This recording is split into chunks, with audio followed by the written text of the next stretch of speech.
Eh bien, nous allons attaquer cette troisième et dernière partie de ce tuto démo sur Commodore 64, où je vais vous présenter étape par étape cette routine qui m'a permis de faire défiler ces étoiles à l'écran, accompagné d'un scrolling texte et d'une musique SID. Je vous ai présenté la structure, l'architecture de la routine. Vous vous souvenez que dans une première partie de la routine, on avait les données musicales qui sont ici. Je descends, voilà. Et la routine ne démarre réellement qu'à partir de l'adresse 2000 en hexadécimal, c'est-à-dire 8192 en décimale, qu'on appelle avec la fonction SYS 6 8192 à partir du basique. Avant de la décrire, je voulais simplement vous montrer une petite chose. C'est une vidéo tuto qui va s'adresser aux débutants. Donc, je vais vous présenter un petit peu des choses auxquelles on ne pense pas forcément quand on débute. Les expérimentés savent déjà ça. Ici, vous avez, grâce à ce logiciel, la possibilité d'afficher comment est organisée cette routine dans la mémoire du Commodore 64 en hexadécimal. Voilà, ça c'est du pur, pur langage machine. On voit ici donc l'adresse 1000, c'est l'adresse de départ. Ça descend, ça descend. Et puis ici, on voit l'adresse à partir de laquelle, en tout cas la fin de l'adresse de fin des données musicales. On voit qu'ici, les données musicales s'arrêtent à 1C40, ce qui veut dire que ma routine principale, qui départ à l'adresse 2000, eh bien j'aurais pu la mettre un tout petit peu plus haut, c'est-à-dire à partir de cette adresse 1C40 en hexadécimal, ce qui m'aurait permis de compacter un peu plus mon programme, de l'optimiser pour qu'il prenne moins de place en mémoire. Voilà, ça c'était la première chose que je voulais dire. La deuxième, donc, on va détailler cette routine.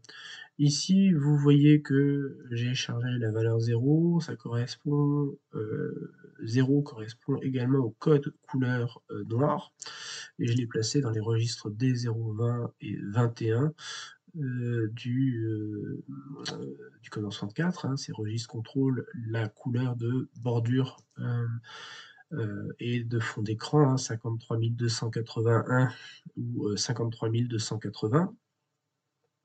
Et ensuite, ce que j'ai fait, c'est que j'ai utilisé cette routine du kernel FFD2 qui correspond à print du basique, et il suffit simplement de charger la valeur qu'on souhaite, une valeur qui correspond à un code PETSCII, ou alors oui, j'ai toujours dit Petsky ou oui, Petsky. Ici, j'ai chargé la valeur 147 qui correspond à la touche Home. C'est le code qui correspond enfin, qui permet d'effacer l'écran. 147, c'est comme si vous faisiez un print CHR $ entre parenthèses 147.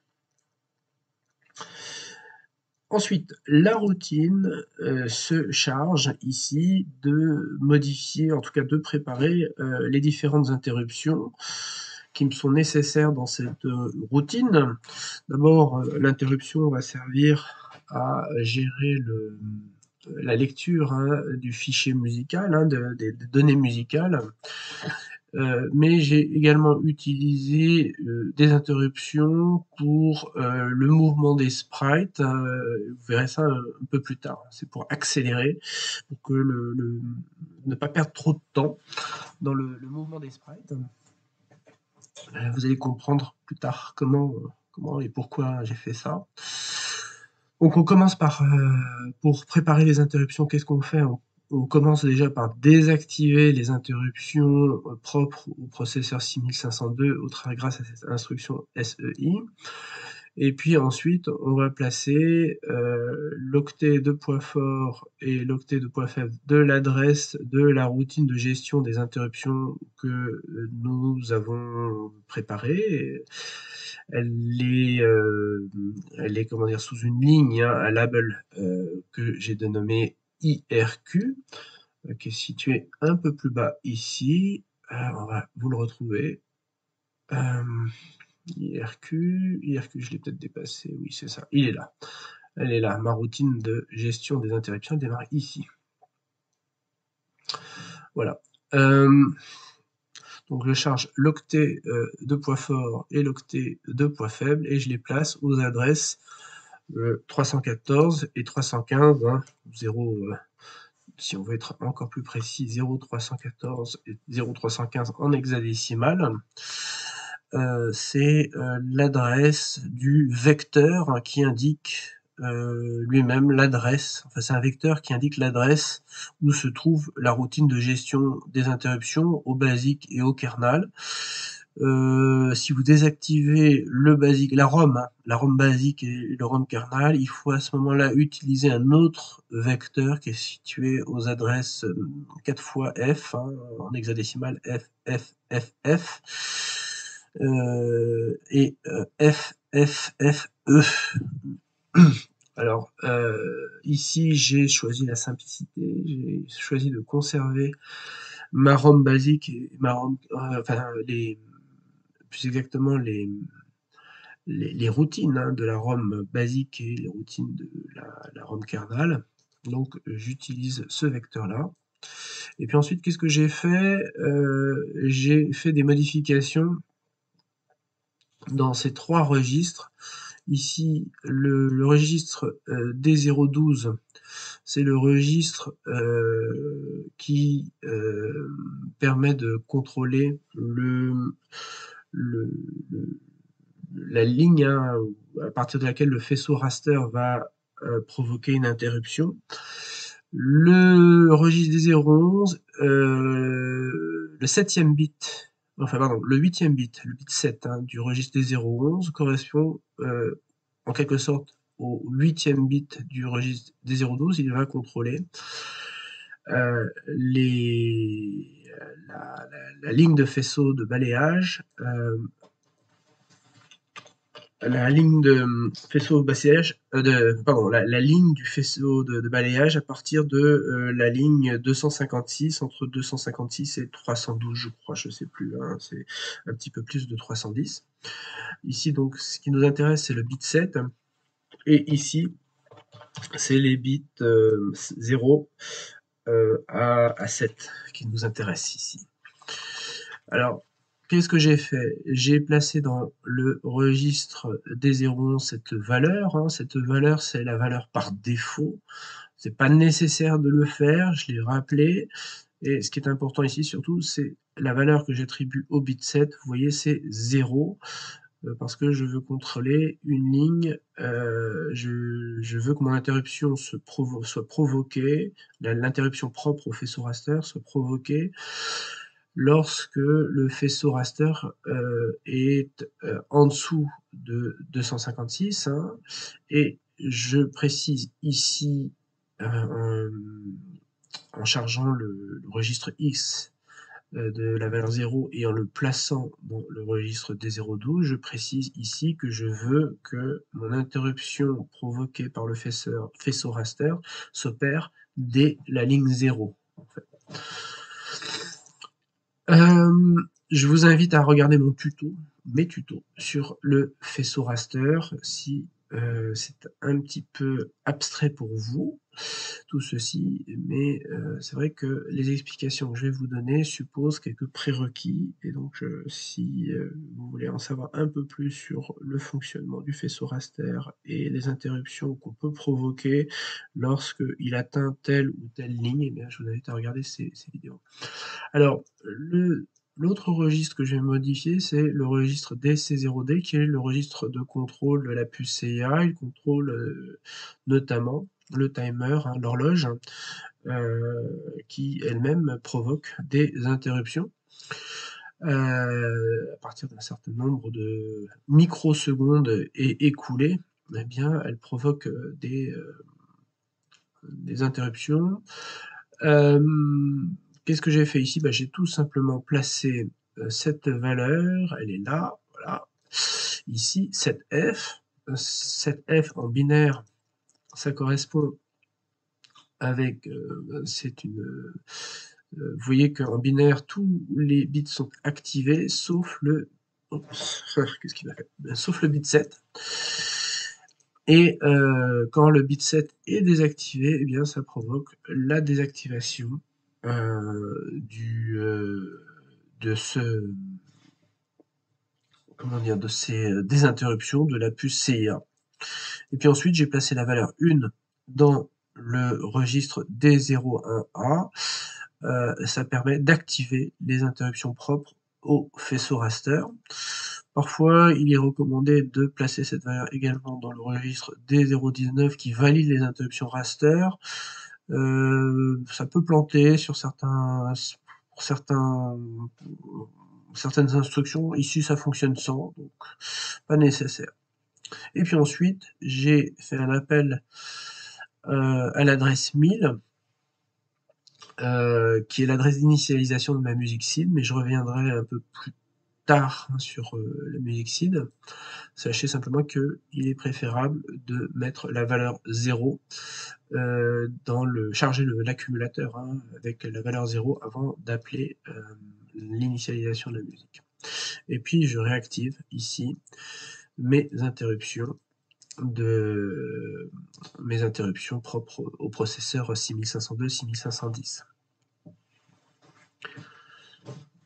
Dans la deuxième partie de la routine qui débute ici, j'ai placé tout simplement les sprites. Je les ai d'abord définis et ensuite je les ai placés. Alors ici, j'ai défini, vous voyez, avec ces quelques lignes, la forme de mes sprites en plaçant tout simplement la valeur C0 dans les vecteurs de données des sprites du Commodore 64 qui sont situés alors par défaut à l'adresse 2040 jusqu'à 2047 en hexadécimal, mais les vecteurs sont toujours situés en adresse 03F8 après la mémoire écran. Vous savez, la mémoire écran du Commodore 64 est située par défaut à l'adresse 0400, mais vous pouvez très bien modifier cette adresse, d'abord en déplaçant les blocs de mémoire, hein, de la puce affectés à la puce VIC2, une possibilité de lui attribuer 4 emplacements. Pourquoi? Parce que la puce VIC2 n'a accès qu'à 16K de mémoire. Donc si vous divisez 64 par 16, ça fait 4 blocs de mémoire potentiellement attribuables, accessibles, hein, plus exactement à la puce VIC.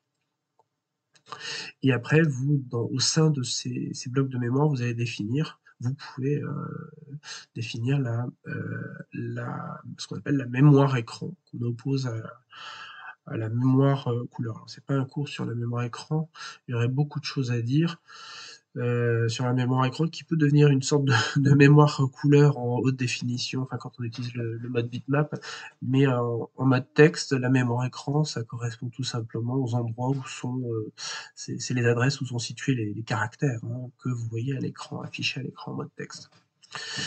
Donc voilà à quoi a servi cette première ligne. Vous voyez donc que j'ai chargé la valeur C0. C0 en décimale, c'est 192. Pour connaître plus précisément où comment dire, les données, hein, les données des sprites sont situées, il suffit de multiplier ce nombre par 64, hein, ou 40 en hexadécimal, et ça veut dire que mes données relatives aux sprites sont à l'adresse 3000, tout simplement.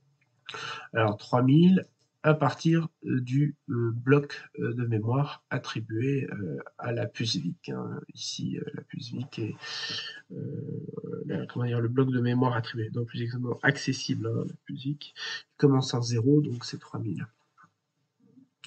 C'est-à-dire en décimale à 12 288. C'est une petite. Alors j'ai utilisé une petite boucle hein, pour placer cette valeur C0. Donc à partir de. Alors ça veut dire que ici c'est. Ça veut dire que c'est l'adresse 07F8. Donc j'ai utilisé une indexation avec X. Vous voyez, X est indexé à chaque fois. Et puis une fois que X atteint la valeur de 8, cette boucle s'arrête et poursuit l'exécution de la routine. Voilà, j'ai pas plus de choses à vous dire là-dessus. C'est pareil, je ne rentre pas trop dans le détail du fonctionnement de la boucle et de la programmation en 6502, 6510. Ça suppose qu'à ce stade, vous sachiez, vous comprenez comment ça fonctionne. Ensuite, qu'est-ce que j'ai fait? J'ai tout simplement activé tous les sprites en plaçant cette valeur en binaire hein, qui est 255 en décimale et FFF. Hein. Donc ça fait 255 en décimale et FFF. Bon, j'ai préféré utiliser le binaire parce qu'on voit bien ce qui est activé et ce qui ne l'est pas dans les bits. Et vous voyez que tous les bits sont activés et on place ceci dans le registre D015 qui est le registre d'activation des sprites. Chaque bit correspond aux différents 8 sprites hein, du Command 64. Donc ici, le bit 0 correspond au sprite 0, c'est le premier sprite. Le bit 1 correspond au deuxième sprite. Troisième bit correspond au troisième sprite, etc., etc. Si vous voulez désactiver, à ce moment-là, si vous mettez un 0, ça désactive le sprite correspondant. C'est-à-dire qu'ici, c'est le bit 7 qui est désactivé, donc ça veut dire que le sprite 7, hein, c'est le 8e sprite, est désactivé.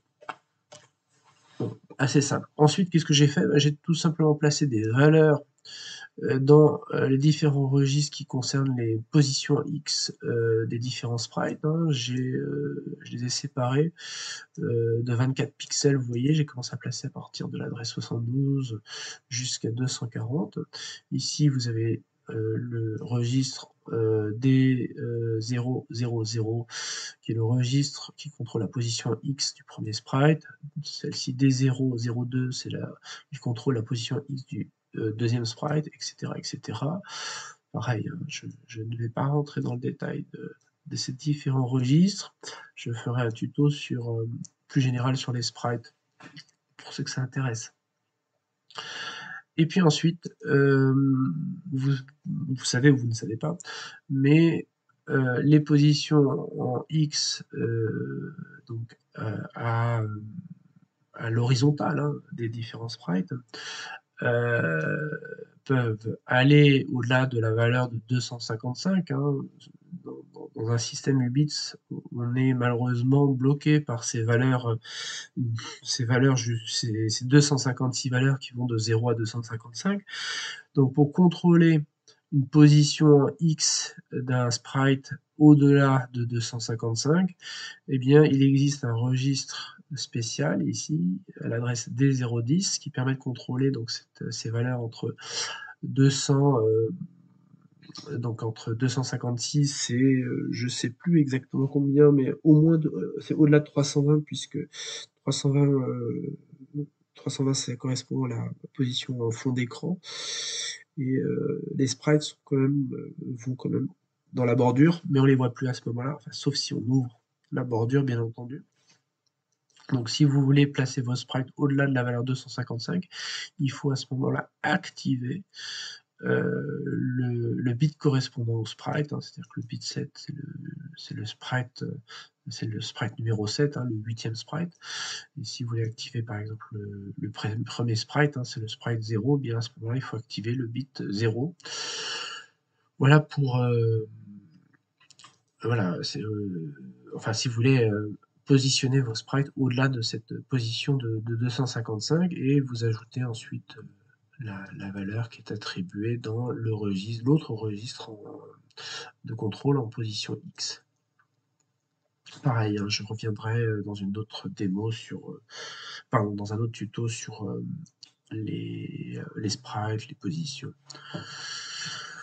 Une fois que j'ai positionné en X mes différents sprites, qu'est-ce que j'ai fait? Eh bien, tout simplement, j'ai positionné mes sprites en Y, hein, donc après l'horizontale, la verticale, et j'ai chargé la valeur dans une adresse en page 0, FB. FB à l'allumage, toujours la valeur 0. Et ça va me servir de valeur d'index, hein, donc je charge cette valeur avec X, puis je lis dans une table différentes valeurs que je place dans les différents registres de contrôle des positions en Y. Ici, c'est D0, 01, c'est la position Y du premier sprite. D0, 03, c'est la position Y du deuxième sprite. Alors, vous notez que je ne charge pas la même valeur, je charge une valeur dans la table, mais située 32 octets plus loin. Puis, pour le troisième sprite, 64 octets plus loin, pour qu'il n'ait jamais la même position. Mais, en tout cas au même moment. Ils auront évidemment le même type de mouvement, c'est ce mouvement sinusoïdal que vous avez vu, mais ils ne l'auront jamais au même moment. Ce qui me permet justement cette fluidité. Une fois que j'ai placé en Y, une fois que j'ai placé en position Y mes différents sprites au travers de cette table, alors cette table qui est ici, elle est là, voilà, table, hop. C'est une table de 512 octets, et non pas de 256 octets, en fait, c'est une redondance, hein, vous voyez ici, vous avez la table qui débute par ceci, et ensuite elle débute par et ensuite la deuxième partie de la table a exactement les mêmes valeurs. Pourquoi? C'est parce que cela me permet, vous savez, bon, c'est comme toujours, nous sommes limités hein, avec le registre, enfin avec un système 8 bits, avec ses valeurs jusqu'à 256. Donc, une fois que j'ai chargé 256, la valeur 256, c'est-à-dire FF pour X, eh bien, ça repasse à 0. Donc, le donc le comment dire le premier sprite hein, qui a dont le premier sprite était la position hein, du premier sprite était indexée avec un x ayant une valeur de 0. Donc une fois que x aura atteint la valeur de 255, eh bien il relira cette table en boucle. En revanche, certains sprites ont une valeur qu'ils ont chargée dans cette table avec sur la base d'une indexation de x, mais qui a une valeur beaucoup plus élevée. Hein. On monte jusqu'à 240, je crois. 240, ça doit être une valeur à peu près ici. Donc vous voyez, dès que mon x aura atteint 25 octets, eh bien, il faut qu'il puisse poursuivre la lecture des octets. Eh bien, ce que j'ai fait, c'est que c'est au lieu de modifier ma valeur en x, hein, de rendre la routine un peu compliquée, ben, j'ai tout simplement recopié cette routine. Alors c'est vrai que ça utilise 256 octets, hein, c'est pas forcément très optimisé en termes de taille, mais ça permet une lecture fluide. Donc voilà, c'est une des astuces, une des techniques qui m'a été suggérée par Angelo. Alors j'avais utilisé moi une autre technique à l'origine, hein. J'ai utilisé la fonction inc qui prend beaucoup moins de place, mais qui a le démérite de consommer 6 octets. et bah, ça peut ralentir un peu très légèrement votre routine. Donc dès que vous avez un timing bien serré, notamment vous avez des contrôles d'interruption, des effets visuels, vous avez plus intérêt à, comment dire, à miser sur la taille que l'optimisation, voilà, de compacter. Ce qui est important, c'est d'être rapide. Or ici, ça permet d'être rapide. Voilà pour la digression, hein, désolé. J'espère que j'ai été clair sur le fonctionnement de cette table, c'est tout. Alors, une fois que les positions Y sont placées, ce que je fais, c'est que ma routine, ici, va attendre que le faisceau raster atteigne la valeur 115 avant de modifier à nouveau la position Y des sprites. C'est ce que je vous ai dit dans la précédente vidéo, bah, c'est cette possibilité qu'offre le Commodore 64, c'est de faire du multiplexage, et qu'une fois que le faisceau raster a dépassé les, est en dessous, hein, des premiers sprites, eh bien, il peut les repositionner, il peut les réutiliser pour d'autres formes, d'autres couleurs, sans que ça efface ceux qui sont déjà placés à l'écran. Donc j'ai utilisé cette technique, j'ai attendu que mon faisceau raster, j'attends en fait, cette routine va attendre que le faisceau raster atteigne cette valeur 115.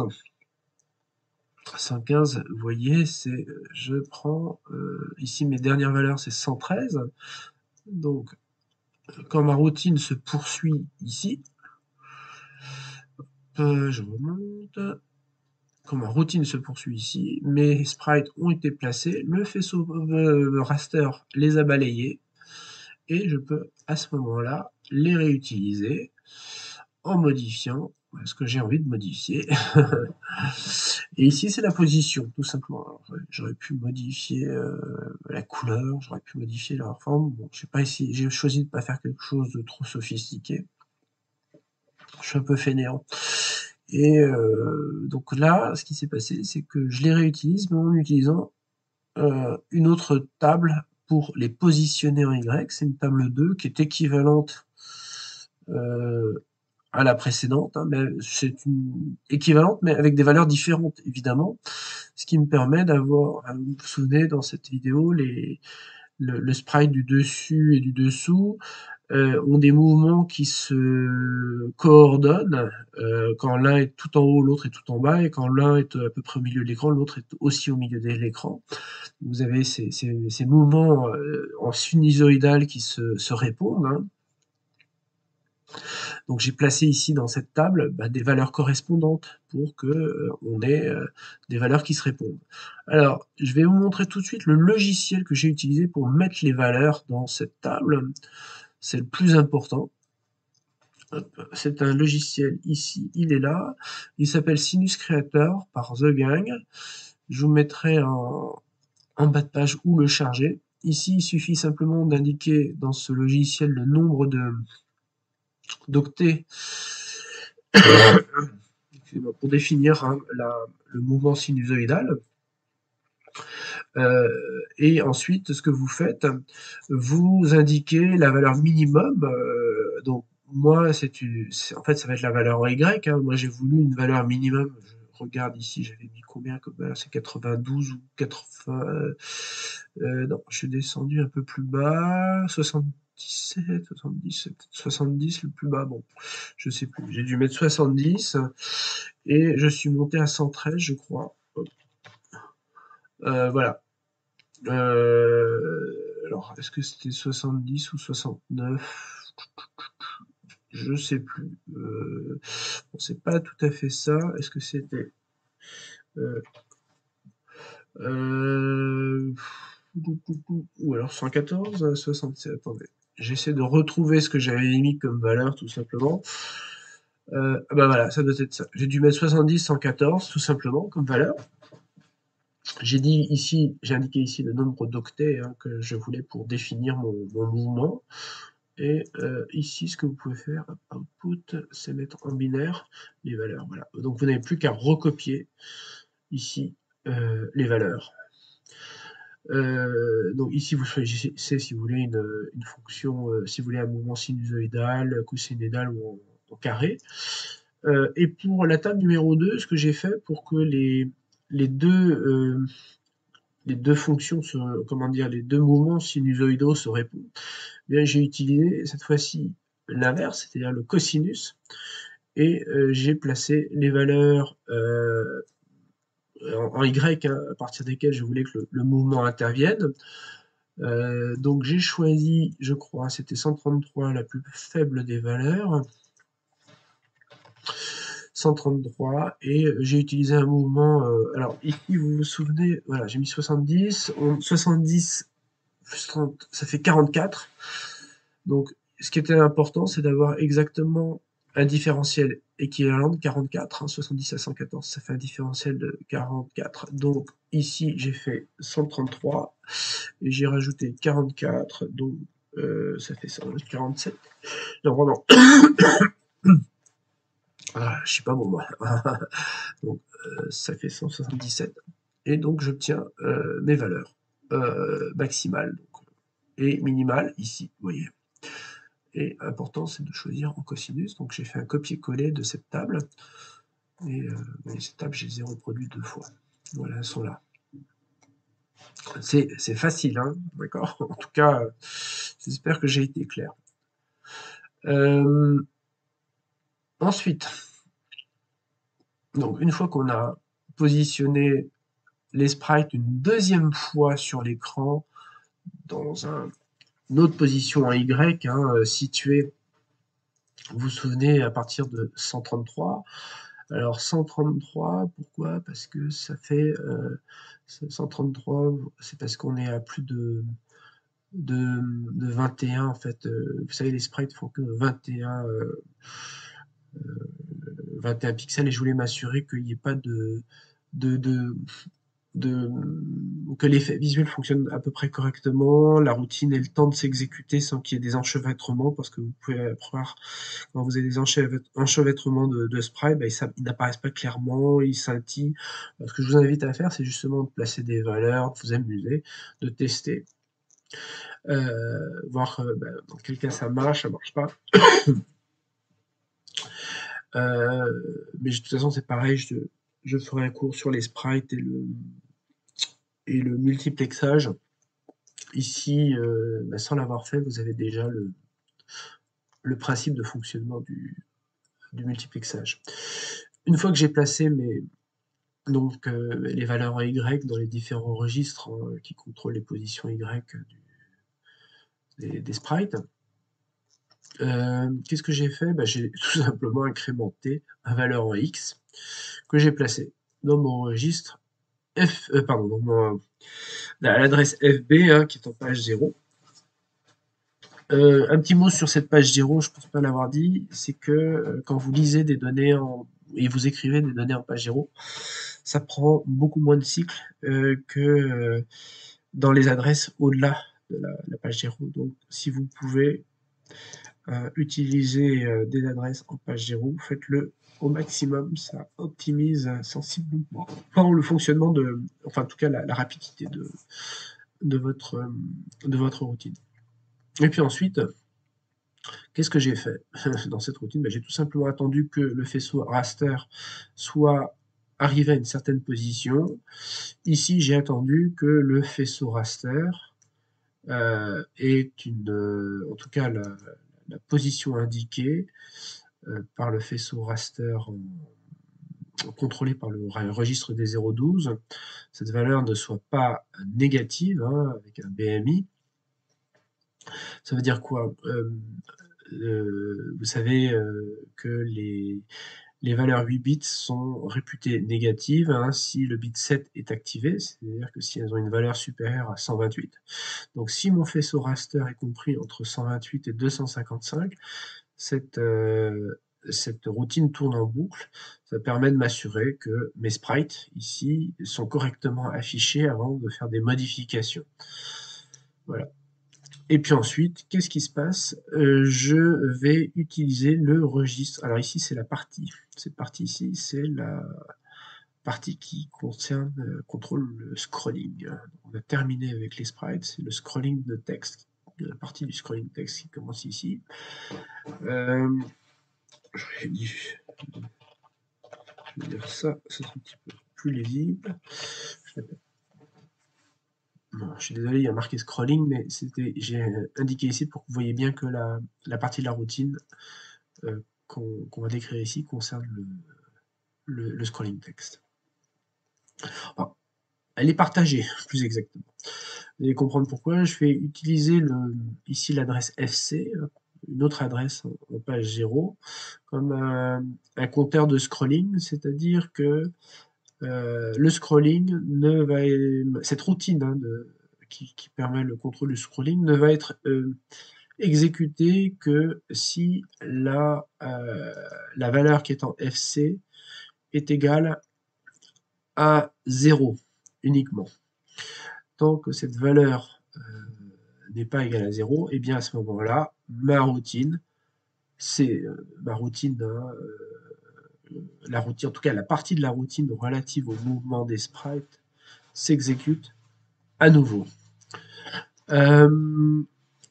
Ici, normalement, la valeur FC est égale à 0, mais vous allez voir plus loin que en fait, j'y place la valeur 5 plus loin. Je place en fait 5 dans cette valeur FC, c'est ça qui va me servir de compteur, c'est cette valeur 5. Donc tant que donc ma routine, ma partie de routine qui est relative au déplacement de sprite va continuer à s'exécuter tant que la valeur en FC n'est pas égale à 0, enfin on n'est pas diminué de 5, 4, 3, 2, 1, 0. Alors, ici, cette routine commence par dans un premier temps, modifier le registre D016 qui, par défaut, a cette valeur C8. C8, ça veut dire surtout que vous voyez le bit numéro 3 est activé. Il est activé, ça veut dire que nous sommes en mode 40 colonnes. Donc, quand je modifie je décrémente le registre 016, ça veut dire qu'il passe de C8 à C7, et là il passe en mode 38 colonnes. Je charge au tout début, mais étant donné que je vais modifier, potentiellement, il peut passer en mode pardon, il peut passer, là, cette valeur peut devenir C6, C5, ensuite C4, etc., etc. Alors, ce que je m'assure, c'est que il ne soit jamais en dessous de la valeur, comment dire, il ne soit pas égal il ne descende jamais en dessous de 0. Alors, s'il descend en dessous de 0, et bien à ce moment-là, j'exécute une partie de la routine qui s'appelle réinit D016, et comme son nom l'indique, ça va réinitialiser la valeur dans ce registre D016 en y plaçant tout simplement la valeur C7. C'est aussi bête que ça. Et ce que je fais ici,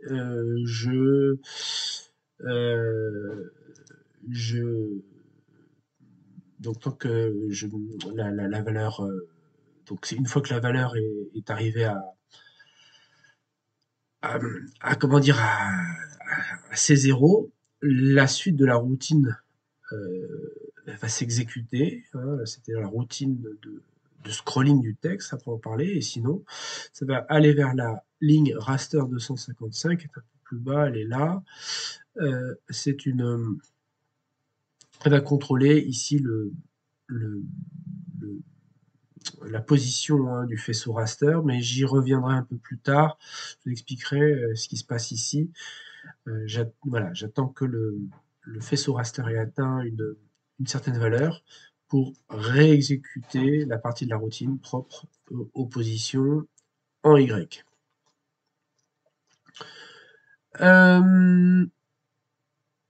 Donc, j'étais où? J'étais là. Voilà, donc, une fois que j'ai réinitialisé la, la valeur dans le registre des 0,16. Alors, simplement, une, une petite explication hein, sur ces valeurs C6, C5, C4, hein, je crois que j'ai oublié de vous le dire, c'est que je vous ai dit que ça passait en mode 38 colonnes quand on avait la valeur C7, mais quand on diminue progressivement cette valeur dans le registre 0,16, ça provoque un décalage pixel par pixel des textes, du texte à l'écran. Donc, quand on arrive à C6, on est en mode 38 colonnes, et donc quand c'est la valeur C6, à ce moment-là, le texte se déplace légèrement de la droite vers la gauche, enfin, et vous avez des caractères qui ne sont pas visibles qui finissent par devenir visibles. Donc, ce qui se passe, c'est qu'une fois qu'on a remis cette valeur C7, les caractères qui étaient progressivement visibles vont vont redevenir invisibles, et c'est là où ma routine de scrolling va intervenir. Elle fonctionne de cette façon, tout simplement, c'est qu'elle charge, je vous avais déjà décrit, hein, j'avais déjà fait dans un autre tuto une routine, hein, je vous ai expliqué comment fonctionnaient les routines de scrolling texte. Je charge la, la valeur un texte, hein, une lettre hein, dans une chaîne de caractères que j'ai définie ici, qui s'appelle texte scroll. Donc voilà, c'est le texte qui s'affiche, mais qui se termine par la valeur 255. Donc moi, ma routine va charger progressivement cette différente valeur. Et quand elle aura lu la valeur 255, à ce moment-là, elle va procéder à une, comment dire, à l'exécution de cette partie du, de la routine. Alors, mais tant que la valeur 255 n'est pas atteinte, eh bien, elle continue, elle exécute la routine de, la routine, hein, la partie de la routine propre au scrolling. J'explique un petit peu comment ça fonctionne tout ceci. Je l'ai déjà fait dans mon tuto sur le scrolling. Ça repose sur le code auto-modifiable, c'est-à-dire qu'une fois que j'ai chargé le premier caractère de ma chaîne de caractères, à ce moment-là, je modifie ici cette ligne pour que ça dise la deuxième caractère, troisième caractère, et ainsi de suite. Vous voyez, on modifie ici l'adresse de lecture. On modifie d'abord l'octet de ici l'octet de poids faible et ensuite l'octet de poids fort. Tout simplement puisque nous sommes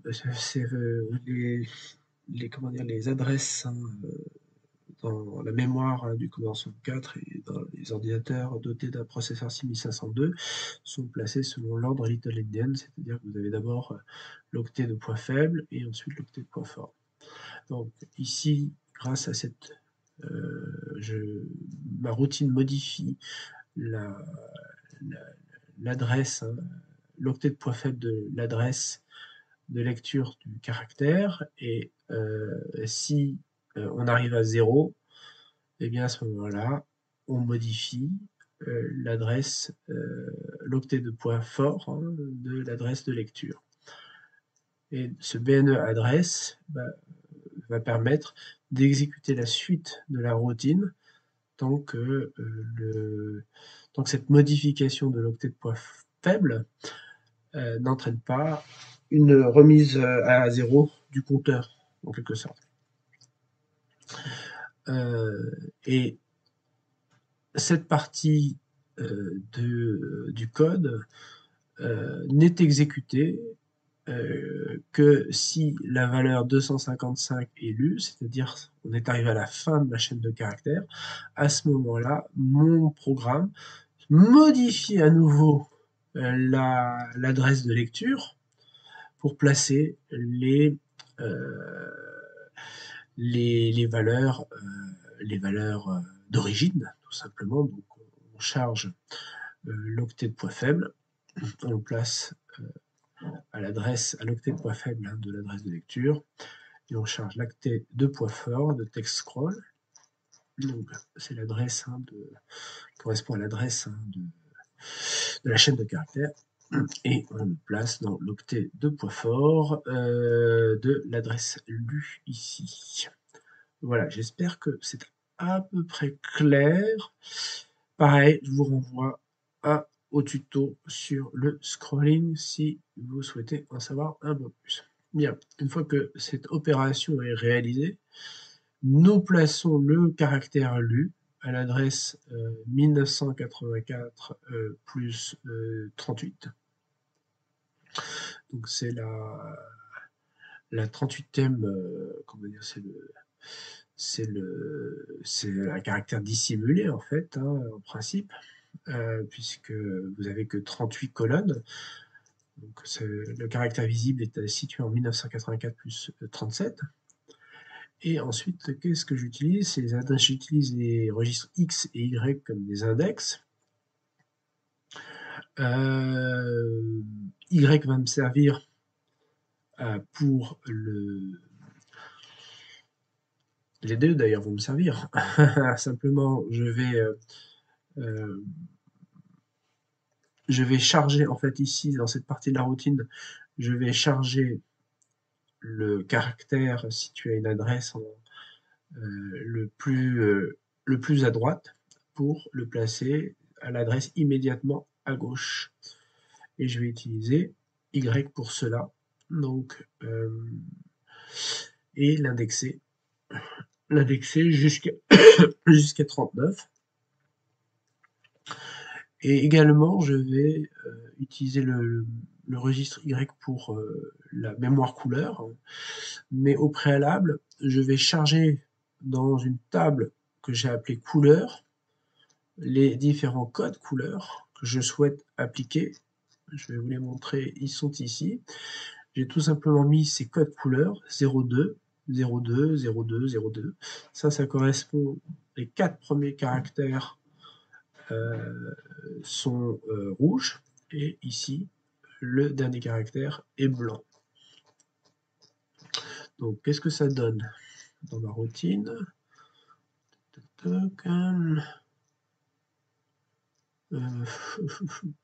me suis trompé, c'est là, voilà. Donc, ici, je vais commencer je vais charger 5 types de couleurs différents et je vais les placer ici à partir de 56 256. Ça correspond à l'adresse alors 50, j'ai mis ici la décimale, c'est peut-être plus lisible hein, que l'hexadécimal, mais vous voyez, ça correspond à 55 296, c'est le début de la mémoire couleur, et j'ai rajouté 960, ça correspond à la dernière ligne. Donc je vais placer ces 5 différentes couleurs à cette adresse, mais à chaque fois en décrémentant la valeur de X, donc ce qui fait que vous avez un effet de mouvement des couleurs.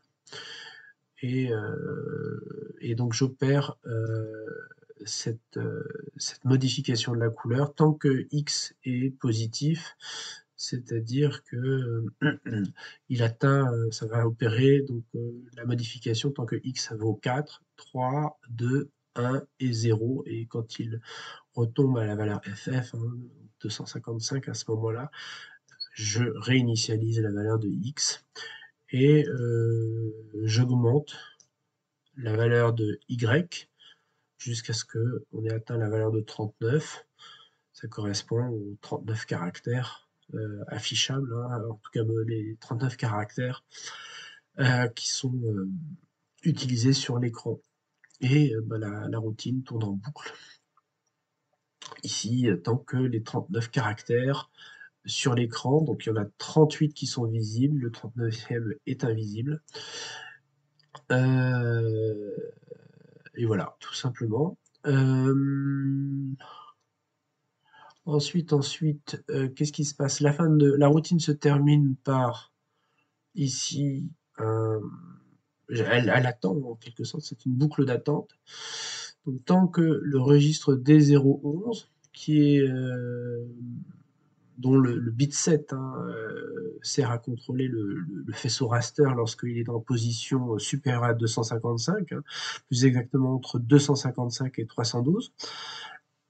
Eh bien, tant que le bit 7 est activé, c'est-à-dire qu'il a une valeur théorique négative, eh bien, cela tourne en boucle. Voilà. Et les positions en Y de mes sprites ne sont pas modifiées tant que le faisceau raster est dans cette, a une valeur comprise entre 255 et 312.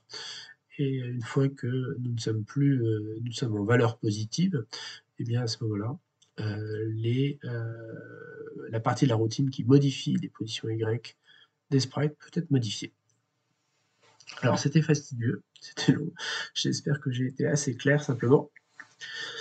Je dois vous avouer que en plus, ayant attrapé, je ne sais pas ce que c'est, ça doit être un mini Covid, les cordes vocales sont fatiguées, mais je vais poursuivre. Et alors, la dernière partie de la routine que je vais vous expliquer concerne les interruptions. C'est la routine de gestion des interruptions.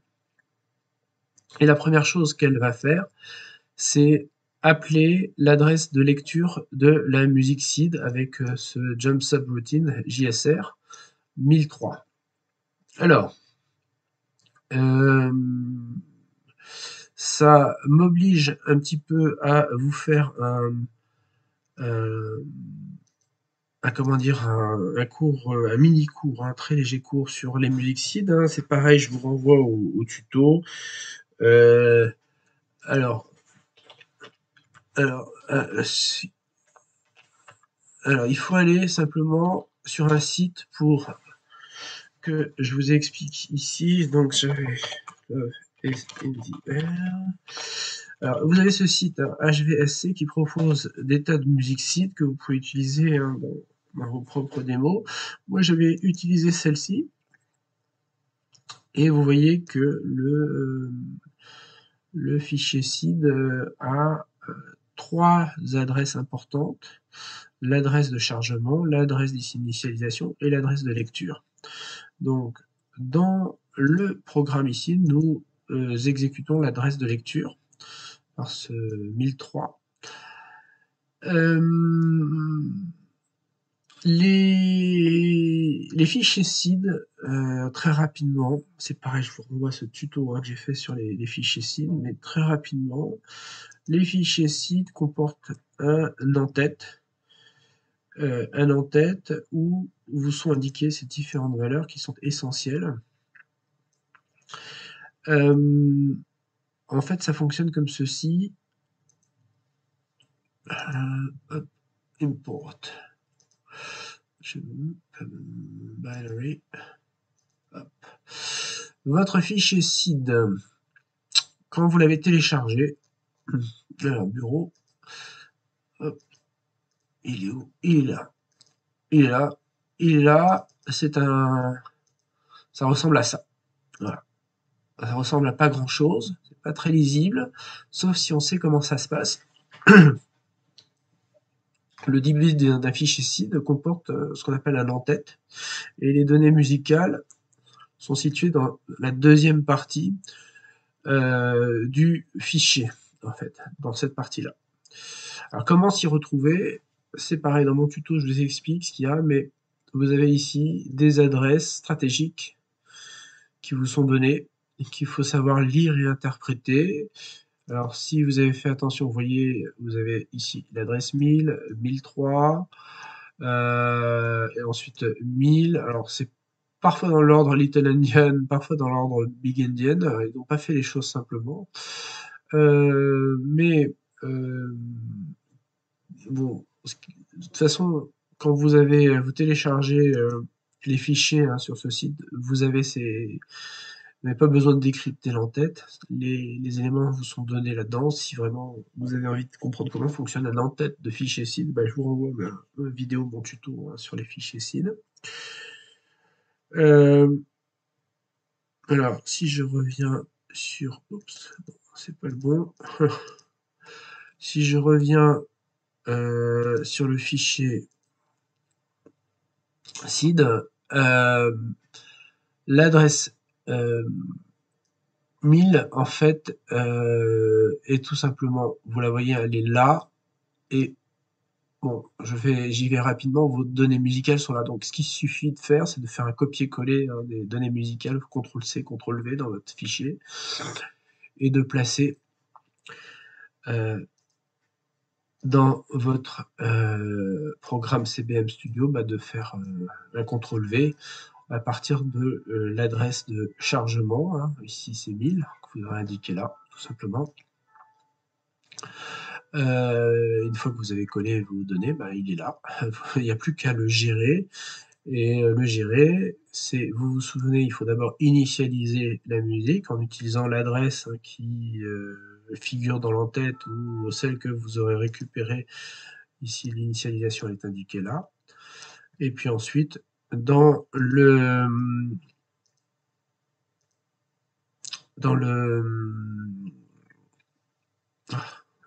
je suis en train de me dire en plus, hop, je ferme tout ça, voilà.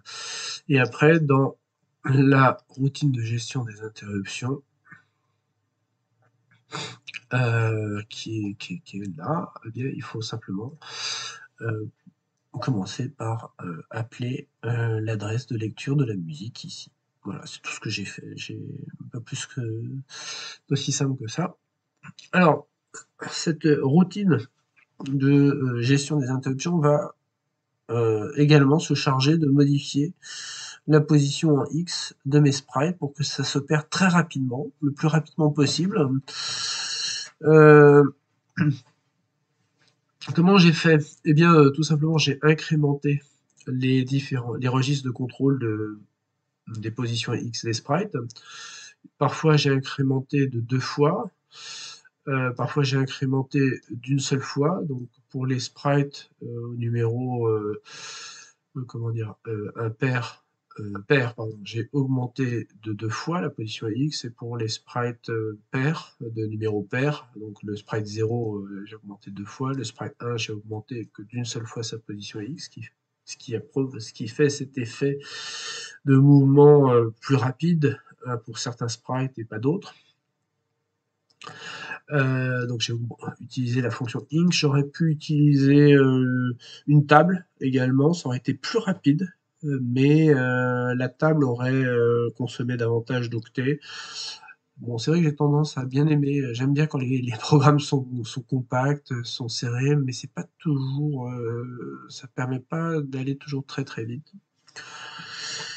Comme mes sprites étaient situés en position toujours paire, je me retrouve toujours avec une position paire ici, alors que là j'ai une position, on va dire paire ou impaire selon le cas. Mais une fois que cette position en X arrive à 0, et bien à ce moment-là, ça veut dire que il faut que je modifie le registre des 0,10 pour tenir compte du fait que le sprite a une valeur potentiellement, une position valeur de position potentiellement supérieure à 255. Donc c'est cette partie qui va se charger de ça. Donc je charge la valeur en D010 et j'active tout simplement le bit correspondant au sprite. Donc ça, il s'agit donc du sprite 0, donc j'active le bit 0 et je replace cette valeur en D010. Alors il y a d'autres techniques, il y a d'autres façons de faire, c'est peut-être pas forcément ce qu'il y a de plus d'optimisé, mais ça marche bien, donc je l'ai utilisé.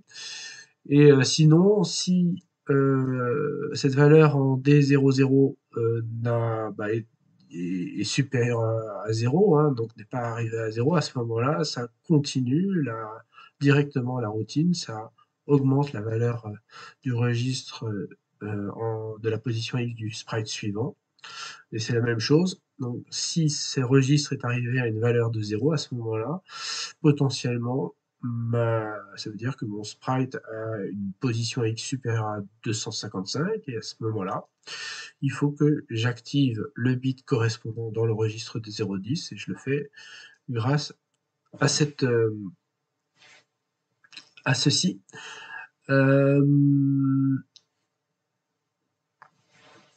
Voilà. Et ça roule, ça roule, ça roule. Donc je fais ça avec mes différents sprites. Et, et une fois qu'on a fait tout ça, j'ai utilisé alors pour la modification euh,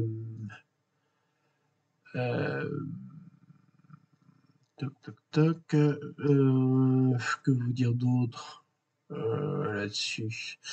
Pas plus. Bon, vous voyez que j'ai utilisé la fonction EOR qui me permet euh, d'activer ou de désactiver un sprite. Ici, cette instruction va permettre de se focaliser uniquement sur le bit activé, en tout cas concerné. Donc s'il n'est pas activé, il sera activé avec cette instruction, et s'il est activé, ça va être désactivé.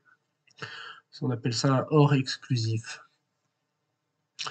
Et comme mon sprite enfin le 8e sprite, hein, le sprite 7, a sa modification, à sa position X qui est supérieure à 255, à ce moment-là, la routine modifie la forme des sprites en utilisant toujours cette instruction EOR, et elle va alternativement modifier la valeur qui a été placée dans les vecteurs, hein, les vecteurs de données des sprites. Elle va, qu'est-ce qu'elle va faire? Elle va placer soit la valeur C0, soit la valeur C1. C'est-à-dire que si c'est C1, ça va la modifier en C0, et si c'est C0, ça va la modifier en C1. Et j'ai, comme au début de mon programme, j'ai utilisé une boucle pour modifier cette valeur dans les sprites. La routine de gestion des interruptions se termine par l'accusé de l'interruption propre au faisceau raster. Ça veut dire qu'on la valide, c'est bien celle-ci elle était voulue, et puis ensuite on exécute la routine de gestion des interruptions du basique et du kernel classique, c'est-à-dire celle qui provoque le clignotement notamment du curseur. Alors ici, non, justement, j'ai pas exécuté ça, j'ai exécuté qu'une partie. Si j'avais voulu exécuter l'intégralité de la routine de gestion des interruptions, j'aurais fait ceci. J'ai choisi de ne l'exécuter qu'à partir de l'adresse 81 parce que je n'utilise pas le basique, donc ça ne me sert à rien et ça me permet de gagner quelques cycles. Voilà.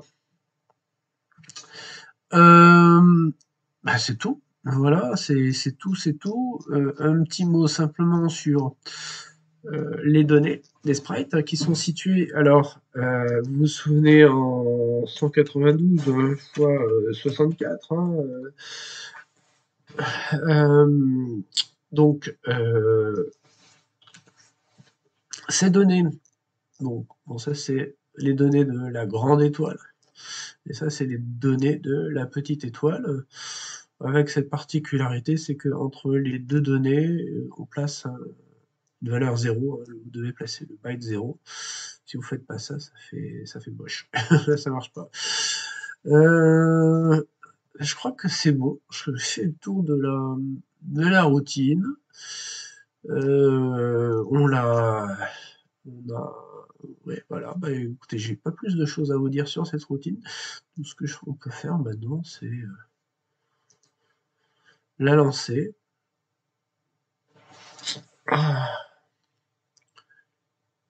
Et l'admirer.